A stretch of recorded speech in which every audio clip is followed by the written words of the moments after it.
विलास के ऊपर सवाल उठाते हैं, मैं उनको भी कहना चाहूंगा कि आपकी नाराजगी मेरी सराखों पर कोई दिक्कत नहीं।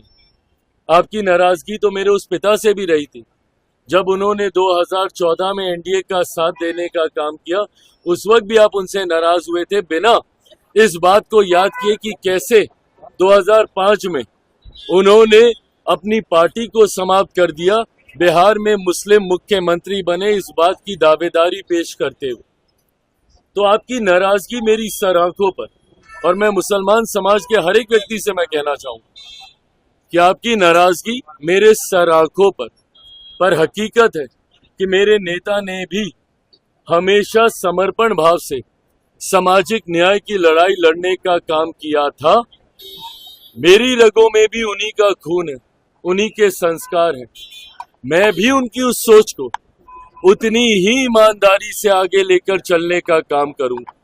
वक्त बताएगा कि चिराग पासवान के द्वारा लिए गए फैसले आपके हक में थे या नहीं थे, पर तब तक अगर आप मुझसे अपनी नाराजगी भी अगर आप रखेंगे तो बस इतना याद जरूर रखिएगा कि चिराग पासवान का समर्पण न सिर्फ उस समाज के प्रति है, अल्पसंख्यक वर्ग के प्रति है, मुसलमानों के प्रति है, बल्कि उससे बड़ा समर्पण मेरे नेता, मेरे पिता आदरणीय रामविलास पासवान जी के विचारों के प्रति है।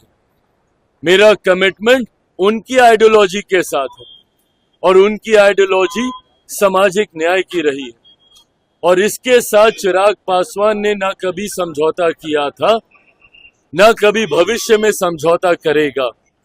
चिराग पासवान के द्वारा लिया गया हर फैसला, मेरी पार्टी के द्वारा लिया गया हर फैसला मेरे पिता के विचारों को मजबूत करने की सोच को प्राथमिकता देने की दिशा में लिया जाएगा। समाज में सामाजिक न्याय को बढ़ाने की दृष्टि के साथ लिया जाएगा, समाज में सद्भावना को बढ़ाने की सोच के साथ लिया जाएगा, और सबको, समाज के हर वर्ग को बराबरी का मौका मिले, अवसर मिले, इस सोच के साथ लिया जाएगा।